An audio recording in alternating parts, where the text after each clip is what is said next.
اور میری نوکری پکی ہو چکی ہے، کل سے جوائن کر لوں گا، یہ کہہ کے وہ بڑے بڈنگ انداز سے لانچ میں بیٹھ گیا اور سامنے رکھی ٹیبل پر اس نے اپنے پاؤں رکھ دیے تھے۔ کہنے لگا، اف، تھک گیا ہوں، مجھے ایک کپ چائے بنا دو۔ میں اس کی بڑی بھابھی تھی، لیکن آپ جناب کا کوئی بھی تکلف اس نے برپا نہیں کیا ہوا تھا۔ میں نے اسے چائے بنا دی اور کہا کہ مجھے اپنے کمرے کی عادت ہے، اس لیے وہ ڈرائنگ روم کو اپنا کمرہ بنا لے، لیکن میں نہیں جانتی تھی کہ میری اس بات کا اس طرح کا وہ جواب دے سکتا ہے۔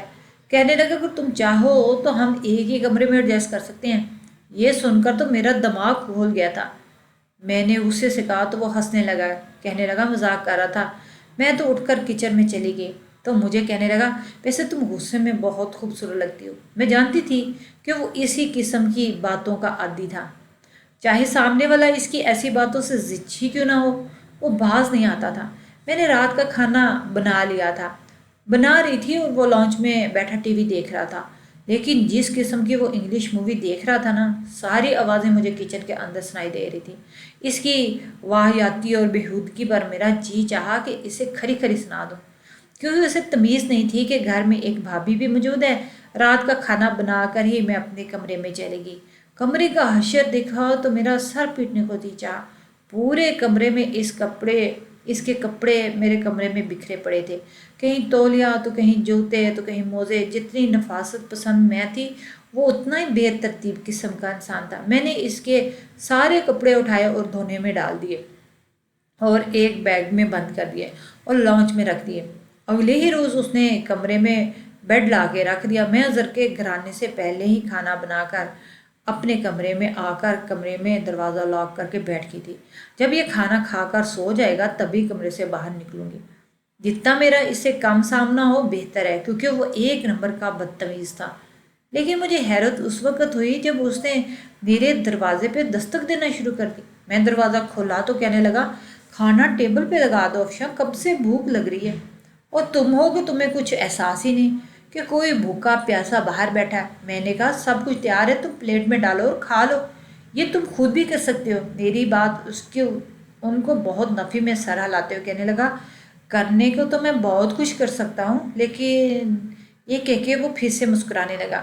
اس کی معنی خیز مسکراہٹ مجھے بہت زہر لگ رہی تھی، اتنی بری لگ رہی تھی۔ پھر میرے تھوڑے قریب ہو کر کہنے لگا، مجھے عادت نہیں ہے ان کاموں کی، اس لیے تمہیں زحمت تو ہوگی، لیکن یہ سارے کام تمہیں ہی کرنے پڑیں گے۔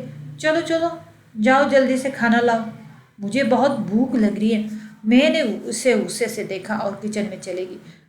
کھانا گرم کیا اور ٹیبل پہ لگا دیا۔ میں اس کے سامنے بیٹھ کر کھانا نہیں کھانا چاہتی تھی، اس لیے اپنی پلیٹ بنائی اور اپنے کمرے میں جانے لگی۔ تو وہ کہنے لگا، یہ کیا بات ہوئی، میرے سامنے بیٹھ کر کھانا کھاؤ، میں تمہیں کھا تھوڑی جاؤں گا، مسلمان ہوں، مجھ پر انسانی گوشت ویسے بھی حرام ہے۔ یہ کہ وہ ہنسنے لگا، کہنے لگا، بھابھی ہو تو میری، لیکن نہ مجھ سے بات کرتی ہو نہ کچھ کہتی ہو، میں تو سخت بور ہو جاتا ہوں۔ مجھے لگتا ہے فرمان بھی اسی لیے بیرون ملک گیا، کیونکہ تم اس کے ساتھ بھی ایسا ہی رویہ رکھتی ہوگی، تبھی تو جان چھڑا کر گیا تم سے۔ اس کی اس قسم کی باتوں کو سن کر میری برداشت ختم ہوگی۔ میں نے اسے کہا، تم اپنے کام سے کام رکھو تو زیادہ بہتر ہے، تمہیں کھانا مل رہا ہے نا، بس وہ کھایا کرو، میں کہاں بیٹھی ہوں، کیا کرتی ہوں کیا نہیں کرتی، اس سے تمہارا کوئی تعلق نہیں ہونا چاہیے۔ مجھے غصے سے بولتے ہوئے دیکھا اور وہ پھر تو مسکرایا اور کہنے لگا، یوں بات مت کیا کرو، غصے میں تم بہت اچھی لگتی ہو۔ ہائے کاش کے فرمان کی جگہ میں ہوتا۔ اس کی بات سن کر مجھے آگ سی لگی۔ میں نے کہا، تمہیں شرم نہیں آتی اس طرح کی باتیں کرتے ہوئے؟ کہنے لگا، کیسی شرم، جانتی ہو دیور بھابھی میں کیسے کیسے مذاق اور باتیں چلتی ہیں، لیکن تم تو شاید آدم بازار قسم کی لڑکی ہو، میرے ساتھ ذرا وقت گزار لو تمہیں اندازہ ہو زندگی کتنی حسین ہے۔ یہ کہہ کے وہ ایک کے بعد ایک روٹی کے نوالے منہ میں ڈال رہا تھا۔ میں بس اسے تعصب سے ہی دیکھ سکتی تھی۔ میں نے کہا کہ فرمان سے بات کرتی ہوں، وہی تمہیں تمیز سکھائے گا کہ بھابھی سے کیسے بات کرتے ہیں۔ مجھے لگا تھا کہ اس بات پہ وہ اپنا رویہ درست کر لے گا، لیکن ایسا نہیں تھا، اسے تو جیسے کسی بات کی پرواہ تک نہ تھی۔ میں فون پہ فرمان کو اظہر کے بارے میں سب کچھ بتاتی تھی کہ وہ کس قسم کی باتیں میرے ساتھ کرتا، لیکن فرمان عجیب انسان تھا، ایسا کہ تم غلط سوچتی ہو، وہ ایسا نہیں ہے۔ اسے اپنے بھائی پر نہ جانے کیوں اتنا بھروسہ تھا، وہ کوئی بات بھی اظہر کے خلاف سننے کو تیار نہیں تھا۔ ایک بار میں اپنے کمرے میں سو رہی تھی، مجھے ایک عجیب و غریب شور سا سنائی دیا۔ اسی شور کی وجہ سے میری آنکھ کھلی، مجھے لگا جیسے میرے کمرے کی گیلری میں کوئی موجود ہو۔ میرا دل تو دھڑکنا ہی بھول گیا تھا۔ میرے کمرے کی گیلری میں اس وقت کون ہو سکتا ہے؟ میں خاموشی سے بیڈ سے نیچے اتری اور دھیرے دھیرے چلتے ہوئے گیلری کی طرف آ گئی۔ میں نے ہلکا سا پردہ اٹھا کے دیکھا تو میری جان نکل گئی۔ دو نوجوان ہاتھ میں پسٹل لیے گیلری میں کھڑے تھے۔ میں نہیں جانتی تھی کہ میری گیلری کا دروازہ اندر سے لاک ہے یا کھلا۔ اگر وہ کمرے کے اندر آ جاتے تو پھر اس سے آگے تو سوچنا میرے لیے سہانے روح تھا۔ تیز قدموں سے چلتی ہوئی کمرے کے دروازے تک پہنچی اور اپنا کمرہ کھول کے باہر نکل گئی۔ میں بری طرح بدحواس تھی، سمجھ نہیں آ رہا تھا کہ کیا کروں اور کیا نہ کروں۔ میرا کمرہ اندر سے لاک تھا، باہر سے نہیں۔ وہ لوگ تو دروازہ کھول کے باہر بھی آ سکتے تھے، اس لیے میں نے دیور کے کمرے کا دروازہ کھٹکھٹایا۔ کچھ ہی دیر بعد اس نے دروازہ کھولے، شاید وہ گہری نیند سے جاگا تھا۔ مشکل ہی آنکھیں کھول کر مجھے حیرت سے دیکھنے لگا۔ میرے سے ایک نظر دیکھ کر مجھ سے پوچھنے لگا کیا ہوا ہے؟ میں نے فوراً سے اسے پیچھے ہٹایا اور اس کے کمرے میں آ گئی۔ میں نے اس کے کمرے کا دروازہ اندر سے بند کیا، کنڈی لگا دی۔ یہ دیکھ کے بہت حیران تھا۔ میری یہ حالت نہ تھی کہ بدحواسی کی وجہ سے لفظ زبان سے نکل نہیں رہے تھے۔ میں بمشکل کہا میرے کمرے میں چور۔ میری بات یہیں تک پہنچی تھی کہ میرے کمرے کے دروازے پہ دستک ہوئی۔ یہ سن کر تو میرے اعصاب ہی خطا ہو گئے تھے۔ میں اپنے کمرے کی دستک کی آواز سن کر تو اظہر بھی گھبرا گیا تھا، لیکن میری حالت تو یہ تھی کہ میرا دل دھڑکنا بند ہو گیا تھا۔ میں نہیں جانتی تھی کہ خوف کے مارے کیسے، لیکن میں اس کے سینے سے جا لگی تھی اور اس کی کمر کو دونوں ہاتھوں سے جکڑ لیا۔ میں نے کہا باہر چور ہے۔ یہ لوگ میرے کمرے میں تھے۔ مجھے ڈر لگ رہا تھا، خوف کے مارے مجھے لگ رہا تھا کہ شاید میری جان ہی نکل جائے گی۔ مجھے اپنی غلطی کا احساس بالکل بھی نہیں تھا، شاید نہ بے حد خوف زدہ ہو چکی تھی۔ کمرے میں دوبارہ سے دستک ہونے لگی۔ باہر جو بھی تھا وہ کہنے لگا کہ دروازہ کھولو۔ میں نے اپنے دیور سے کہا دروازہ نہ کھولنا، ہم دونوں کو مار ڈالیں گے۔ میں نے ان کے ہاتھوں میں پسٹل دیکھا ہے۔ میں اس کی پہلو سے لگی یوں سب کچھ کہے جا رہی تھی۔ مجھے کہنے لگا تم پریشان مت ہو، یہ لوگ اندر نہیں آ سکتے، دروازہ لاک ہے۔ اس نے مجھے خود سے دور کرنا چاہا، لیکن میں خوف کے مارے اس قدر ڈری سہمی سی تھی۔ وہ مجھے اپنے ساتھ لگائے بیڈ تک لے آیا، پھر مجھے بیڈ پر بٹھایا، خود بھی برابر میں بیٹھ کر کہنے لگا ڈرو مت، میں ہوں نا۔ دروازے پر پھر دستک ہوئی۔ اس بار رخت لہجے میں نوجوان نے کہا کہ دروازہ کھولو ورنہ ہم دروازہ توڑ دیں گے۔ سن کر میں نے اس کا ہاتھ اپنے ہاتھوں میں جگڑ ہی لیا تھا۔ میں نے کہا تم باہر نہیں جاؤ گے؟ وہ کہنے لگا یہ میرا کچھ نہیں بگاڑ سکتے، میرا ہاتھ چھوڑو۔ یہ کہہ کر اس نے اپنا ہاتھ میرے ہاتھ سے چھڑوا لیا۔ اس کے بعد اس نے ایک دراز سے پسٹل نکالی۔ یہ دیکھا تو میرے سینے میں جیسے دل تھم سا گیا تھا۔ مجھے یہ ڈر لگنے لگا کہیں وہ آپس میں دستوں گربا نہ ہو جائیں، کہیں وہ لوگ اسے گولی نہ مار دیں۔ فوراً اسے اٹھ کر اظہر کے پاس آئے۔ انہوں نے کہا کہ یہ تم کیا کر رہے ہو؟ کہنے لگی کہ میں کوئی بزدل تھوڑی ہوں، ان کا منہ توڑ دوں گا۔ اچھے طریقے سے جانتا ہوں میں کس طرح ان کا منہ توڑنا ہے، بس تم کمرے سے باہر مت نکلنا۔ میں رونے لگی، اسے کہنے لگی خدا کے لیے تم کہیں مت جاؤ، یہ نہ ہو کہ وہ تمہیں مار ڈالیں۔ وہ کہنے لگا تم پریشان مت ہو، مجھے لڑنا بھی آتا ہے اور گولی چلانی بھی آتی ہے۔ یہ کہہ کے وہ کمرے سے باہر چلا گیا، کمرے کا دروازہ بند کر لیا۔ پھر مجھے باہر سے چیخو پکار کی آواز آنے لگی۔ وہ لوگ جیسے لڑ رہے تھے اور میرا دل اندر ہی تھا کہ جیسے کسی بے لگام گھوڑے کی طرح بھاگ رہا ہو۔ میرے ہونٹ سفید پڑ چکے تھے، میری رنگت پیلی پڑ چکی تھی۔ میں نے دونوں مٹھیاں بند کیے بیڈ پر بیٹھی تھی، بری طرح سے کانپ رہی تھی۔ کہیں اگر اظہر کو کچھ ہوا تو وہ لوگ میرے ساتھ کیا کریں گے؟ خوف کے مارے میری حالت غیر ہونے لگی تھی۔ مجھے لگا میرا دم گھٹ رہا ہے۔ میں نہیں جانتی تھی کب اور کیسے، لیکن میں ہوش کی دنیا سے غافل ہو چکی تھی۔ شاید خوف کے مارے میں بے ہوش ہو چکی تھی۔ میری آنکھ چڑیوں کے چہچہانے سے کھلی۔ یکدم اٹھ کر بیٹھی تو دیکھا کہ اظہر کے بستر پر لیٹی ہوئی تھی۔ میرے بال بھی کھلے اور بکھرے ہوئے تھے، لیکن میں اکیلے اس کے کمرے میں تھی۔ یکدم تو مجھے یہ سمجھ نہیں آئی کہ میں اس کے کمرے میں کیسے آئی، لیکن پھر رات کا گزرا واقعہ مجھے یاد آنے لگا۔ میرے ہوش اڑنے لگے تھے، مجھے تو یہ تک معلوم نہیں تھا کہ باہر ہوا کیا تھا۔ میں فوراً سے اس کے کمرے سے باہر آئی تو اظہر صوفے پہ بیٹھا سگریٹ پی رہا تھا۔ اس کے بازو میں پٹی بندھی ہوئی تھی اور سر پر بھی زخم کے نشان تھے۔ یہ دیکھ کر میں پاس آ گئی۔ میں نے کہا کہ تم یہاں؟ وہ لوگ کہنے لگا ان کو پولیس نے پکڑ لیا، وہ پولیس کے حراست میں ہے۔ یہ کہہ کے وہ مجھ سے نظریں چرانے لگا۔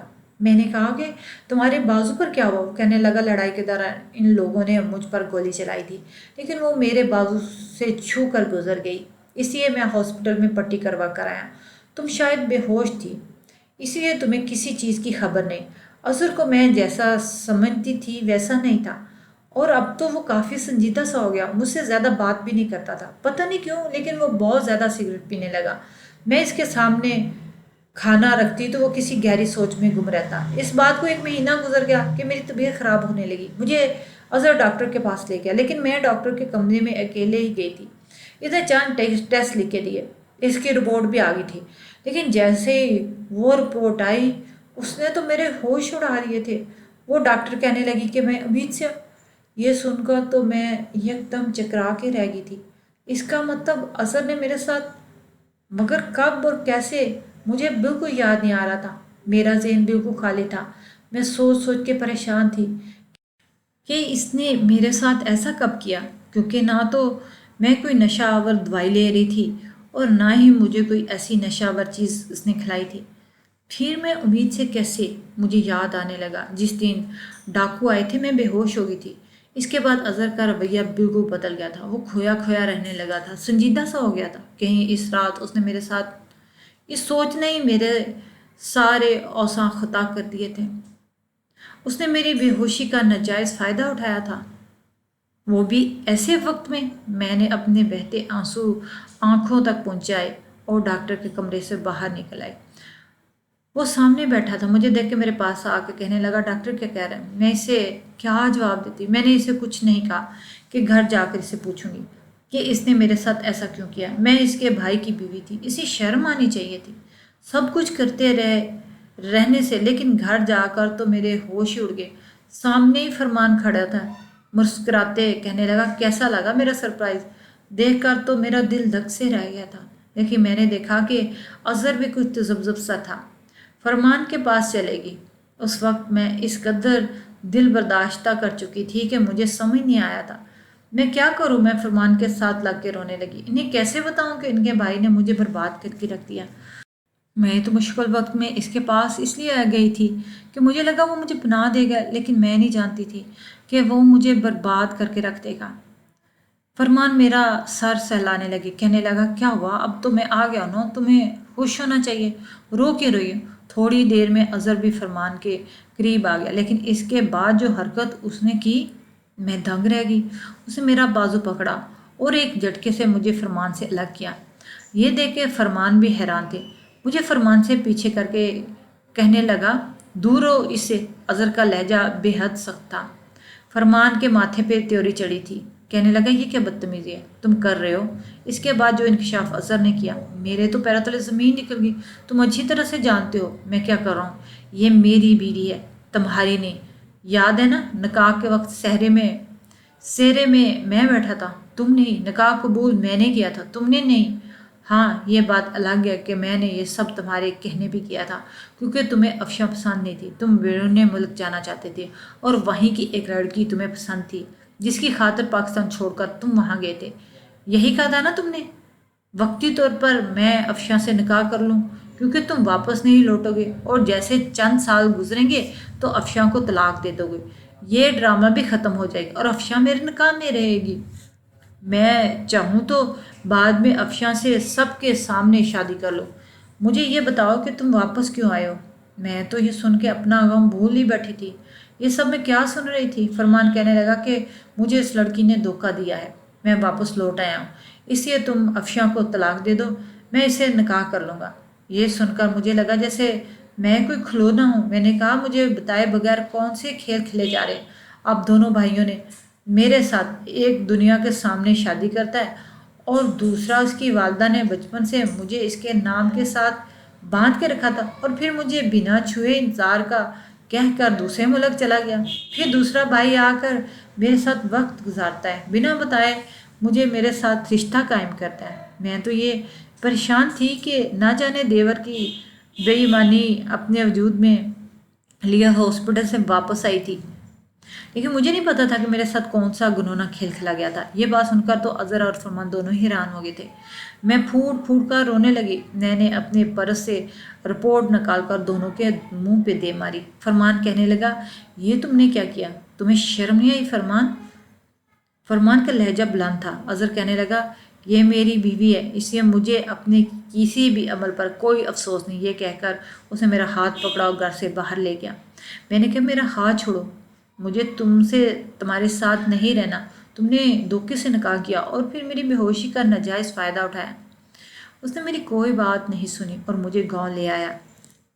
میرا خیال بھی رکھتا تھا، لیکن 9 مہینے بعد جب میرے گھر بچہ پیدا ہوا تو ایک DNA کی رپورٹ اس نے میرے سامنے کی، جسے یہ ثابت ہوا کہ یہ بچہ اس کا نہیں ہے۔ وہ کہنے لگا جس رات وہ ڈاکو آئے تھے انہوں نے میرے بازو پر گولی ماری اور میرے سر پر پسٹل کا بلٹ مارا۔ میں بھی وہیں بے ہوش ہو گیا۔ میں نہیں جانتا تھا، لیکن جب مجھے ہوش آیا تو وہ دونوں گھر سے جا چکے تھے۔ جب میں کمرے میں آیا تو تمہاری حالت دیکھ کے میں سمجھ گیا تھا کہ وہ تمہارے ساتھ کیا کر کے چلے گئے۔ جبکہ تمہاری رپورٹ میں نے دیکھی تو مجھے یہی ٹھیک لگا کہ میں تمہیں اپنا لوں، کیونکہ تمہارا اس میں کوئی قصور نہیں تھا۔ جو کچھ بھی ہوا تھا وہ ایک حادثہ تھا۔ میں پتھرائی ہوئی آنکھوں سے کبھی اسے دیکھ رہی تھی تو کبھی اس بچے کو۔